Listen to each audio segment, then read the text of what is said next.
Non occorreva un indovino per capire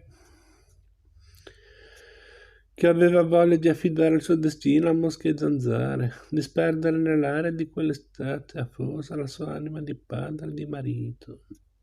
E da quel giorno qualsiasi cosa uscisse dalla sua bocca, versi amorosi, filastrocche, ordini militari, disposizioni, regalie, leggi, ero pronto a scriverla sui fogli di carta che trovavo nel suo alloggio. Per tranquillizzarlo dovevo riferirgli quel che mi insegnava mio padre mentre mi addestrava a cucire collane di pietre preziose. Essere giudei o essere cristiani era come guardare l'Onnipotente. El Shaddai, il Dio dei monti, da vette diverse, una dirimpata all'altra, tutte e due alte fino al cielo. Un solo Dio, due lingue per adorarlo.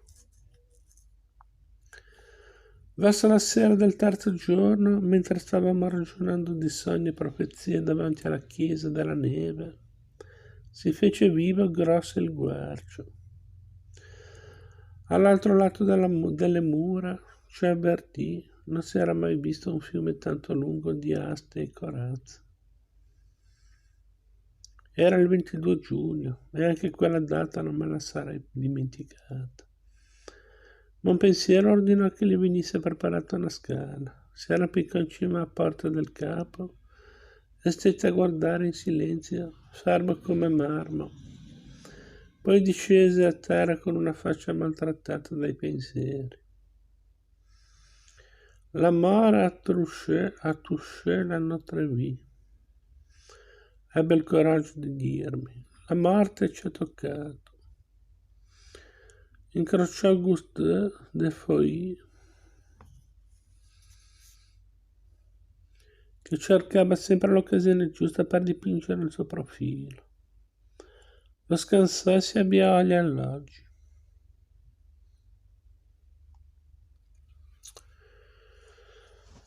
La gare, mon roi, la gare, gridava Pierre Dauvert, correndogli dietro. La gare si arrivò. Buon pensiero fece di tutto per non farsi impressionare. Entrò nel torrione e in un balzo raggiunse il terrazzo. Speravo di vedere Etienne con i soldati delle 100 navi sbarcate a Gaeta. E tu, mon petit écrivain, chiese a me scrutando l'orizzonte, tu credi in Dio o in Barbayerat? Barbayerat gli rispose un po' titubante, è stata la nostra aquila, non l'Onnipotente. Mio padre me ne parlava ogni giorno, da quando aprivo gli occhi fino all'ora di addormentarmi. Proprio come a lui aveva parlato nonno Shulim mentre viaggiavano sulla nave che li portava in Italia. Nonno Shulim si divertiva ad assaporare il vento in faccia. Dava le spalle all'oriente e la fronte si colorava con la luce dei tramonti. Se qui ci fosse Barba Yerat, diceva, sai che eterna primavera. Oh sì, Shulim e Machelecco, credeva in Barba Yerat. Domandava mon pensiero. Anche lui, nonno Shulim era il terzultimo discendente di Barba Yerat, scuro di carnagione e silenzioso come tutti gli altri, gran raccoglitore di leggende e raffinato disegnatore di monini femminili. Peccato che fosse morto prima di arrivare ad Attella. Si era accasciato a terra, tremava di febbre e non aveva fatto in tempo a regalare un futuro al figlio. Mio padre lo aveva sepolto sulla roccia screpolata della Murcia Pugliese. E poi aveva detto ai parenti che erano con lui: abbiamo un morto in questa terra. Quando un uomo è morto in una terra che non è quella dove è nato, quella terra le appartiene.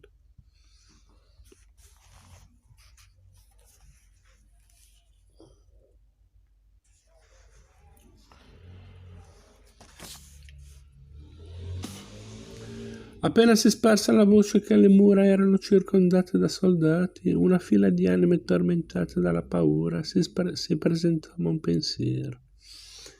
Fabbri, falegnami, vasai, mugnai, banchieri, notai, frati, locandieri.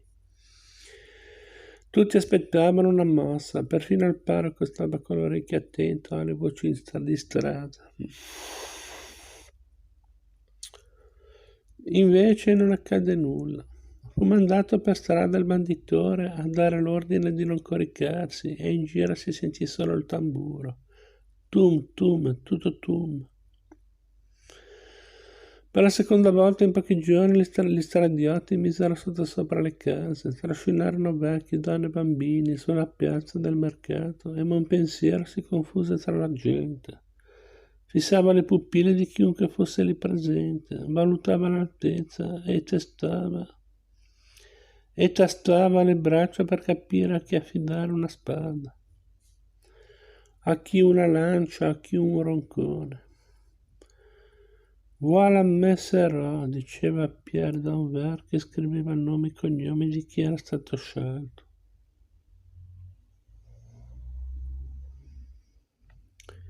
Io camminavo dietro, leggevo il terrore negli occhi delle persone. Mi incuneavo tra una fila e l'altra, riconobbi mio padre proprio sotto il mandorlo fiorito e mi limitai a sperare che il nome dei Macchialecco non finisse nell'elenco che Pierre d'Anvers allungava sulla pergamena. Quando mio padre sentì il fiato di Monpensiero che gli stava a un palmo dalla sua faccia, chiuse le palpebre e Monpensiero proseguì oltre come se non l'avesse visto. Quella sera, ne sono sicuro, avvenne uno dei miracoli di Fra Antonio da Bitonto.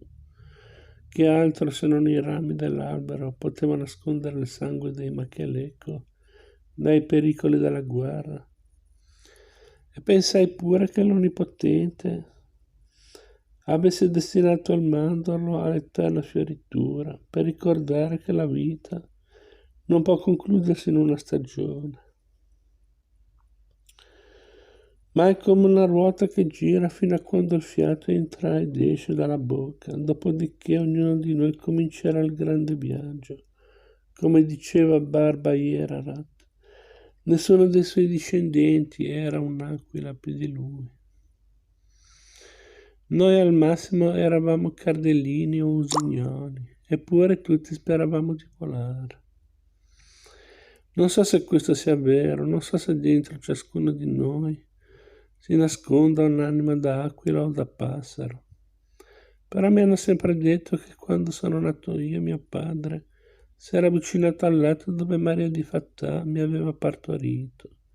Si era chinato su di lei, le aveva asciugato le lacrime con la staffa bianca, a righe azzurre, e le aveva sussurrato: è nato il nostro pettirosso.